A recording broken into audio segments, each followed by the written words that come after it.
got a job offer at a top, well-known tech firm based out of California.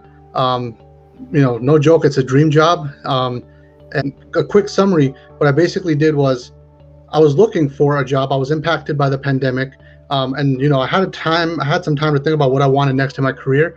And I'm like, you know what, I want to go down the Salesforce route, but not as a BA. I want to be a little bit more hands-on, because I had some experience as like an end user, creating reports for the team and whatnot. But I wasn't an admin. I wasn't configuring things and stuff like that. I was just like, doing things on behalf of the team. Maybe a power user, maybe. But when I wanted to, I'm like, maybe I need to get certifications and all this stuff. I ended up getting a few certifications, and I'm like, the job offers and all that stuff aren't like rolling in. I'm like, what am I doing wrong? And when I found out about, Brad and the whole program, Talent Stacker, I joined. And honestly, I feel like that was a missing step, because it gave me two things. One, I didn't realize how important LinkedIn was to actually succeeding and getting a job. Like seriously, the little tweaks that I got feedback wise, just had like so many recruiters and whatnot reaching out to me. And then number two, and I think this is the hardest thing to find, is the real world experience, which is something that I was having a hard time explaining. How, hey, okay, yeah, great, you have Salesforce BA experience. I don't care about that. What hands-on experience do you have? And people literally asked me that at my interview. I remember somebody specifically saying, I don't care about BA. What hands-on experience do you have? And what Talent Stacker allowed me to do was literally say, look, I have a volunteer project with a real life organization that I found through Talent Stacker. And I have my internal project where I'm working with a client and getting the requirements, which I was familiar with from as my time as a BA. But then I also then took the next step and configured those requirements. So it really helped bridge those two gaps. And I think that was like, I can't emphasize how huge that was. So just wanted to say thank you. And I just wanted to, share my story. I actually had 3 offers, and most of with 3 different companies. So I had between 2 to 3 rounds in all of them. And, I didn't even get an email. I actually got a call from the company, and, I was just like kind of pinching myself. I even told my manager, it's like, man, is this real? And I'm like telling my wife, I'm like, is this actually happening? And then it's like, well, they sent me a MacBook, so I guess it has to be real, right?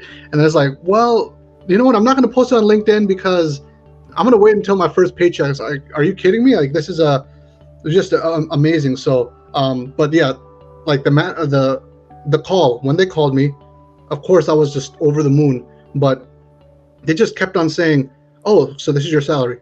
I'm like, very happy with it. And then they're like, oh, by the way, you also get this perk. And you also get this perk. And you also get this perk. And in my head, I'm like, dude, you don't have to keep on telling me perks. Like, I'm going to say yes. But in my head, I'm like, you know what? Let him keep talking. This is great to hear. So, and then afterwards, obviously, like, we're all like screaming and jumping up and down. Like, we're just so happy. And even though I had some other offers on the table, I was just so over the moon and happy. Like, it's a dream job. I didn't even negotiate. I just said, dude, sign me up. I want this. This is like exactly what I wanted. And, it was just amazing. It was an amazing experience.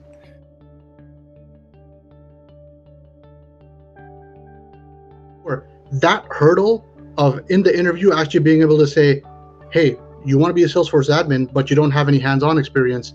That was my jumping block. And it wasn't until I joined Talent Stacker and you guys helped me find Upward Scholars, which is the volunteer organization that I'm working with. They're based out of LA, and even doing that internal project and actually building an org from scratch, I was able to finally say that, look, I legit have hands-on experience with real world problems with, either a client or the executive director that I'm meeting with on a weekly basis.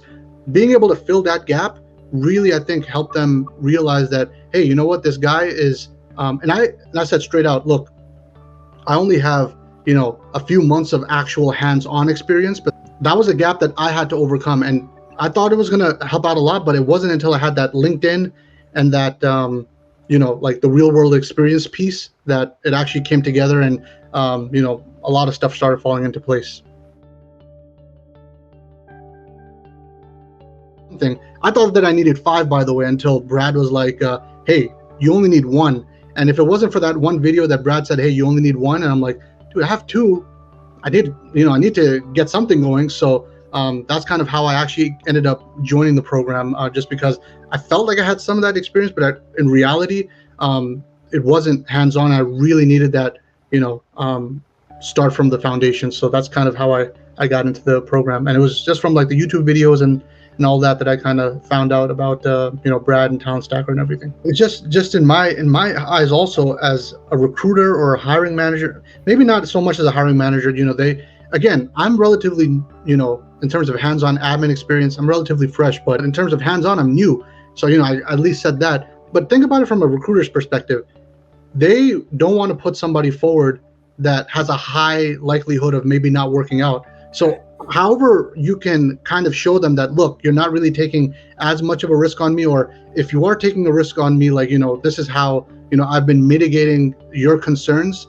Just trying to think of from their perspective is like, okay, hey, so, he or she has been actually, doing something to better themselves and has actually been doing a lot of the pieces of the job already.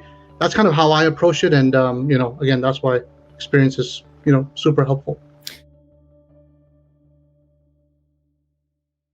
Yeah, it just became obvious after seeing all the testimonials and stuff that a lot of the people were facing, similar challenges as me. And I'm like, you know what?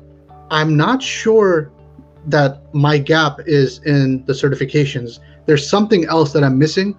And I think that I'm going to get what's missing by joining this program. And there were people who were literally getting jobs in like less than a month. And I'm like, what's going on? And, you think about that. And I think it was maybe around 2 months that I ended up getting my job, maybe even less, I'm not sure. But yeah, somewhere around that. And it was just like, I knew that I had to join. And I'm like, you know what? It's also an investment, right? So it's like, is this really worth it?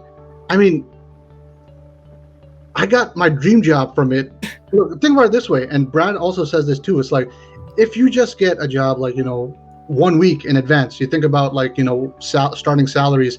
Starting salaries, by the way, that 60K number is, very conservative. Let's just put it that way. Like, people are doing a lot better than that, especially people with a little bit of experience. And, I'm telling you, it's a great thing. So just 1 week before, it's going to be worth it. But don't take that out of the equation for me. For me, I didn't just get 1 week before. I think I was able to land something that was, again, a dream job.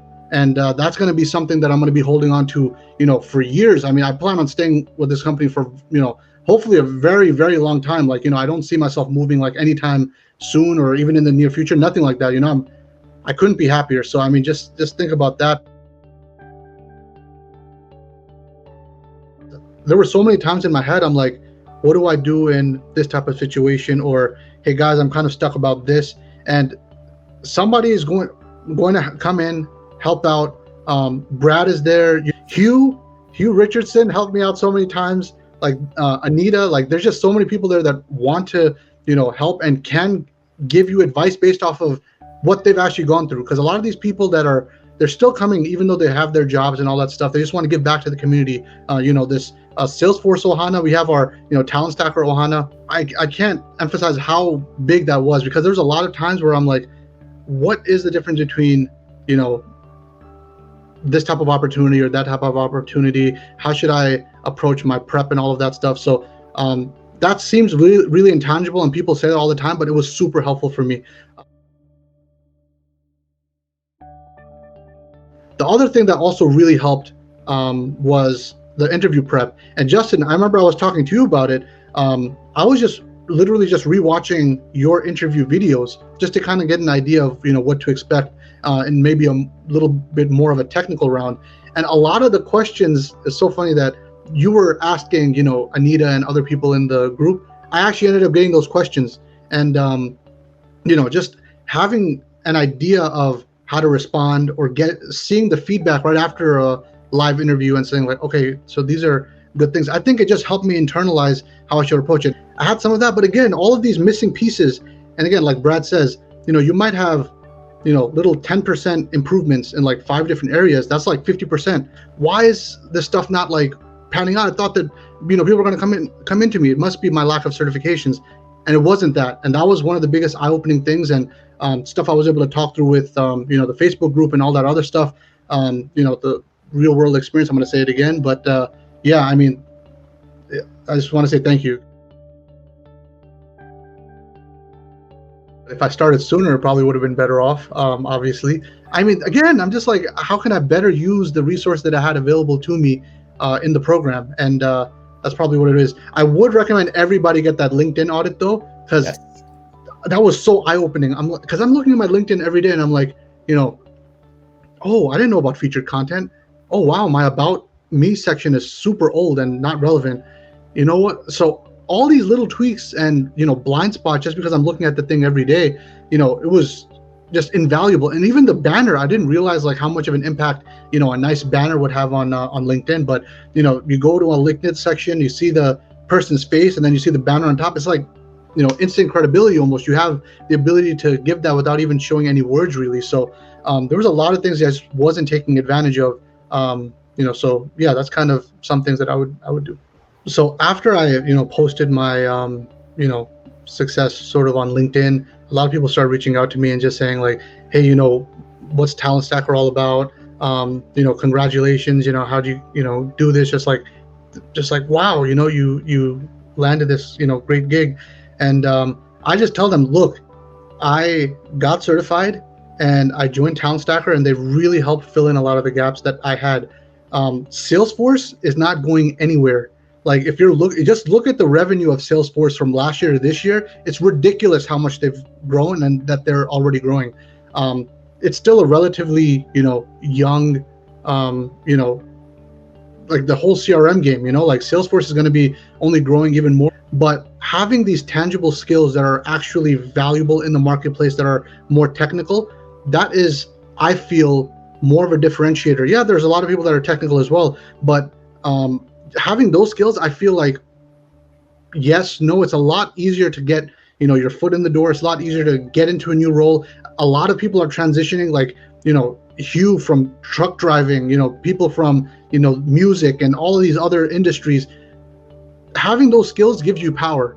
And it's not just about that. It's really interesting work. It's not boring. You're not just pushing paper around all day. You're actually building something that, when I was creating reports, people were like, oh, thank you for building this. I was waiting for this for years, and, give me like a virtual hug or whatever. And that's what I like to get. I built something. People are going to use it. They're like, oh, Jihad really helped me out.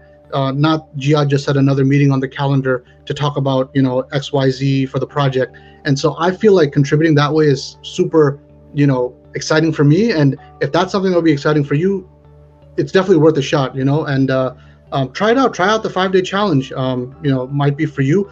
But yeah, I mean, those are a lot of the motivations behind it. And I couldn't be happier. So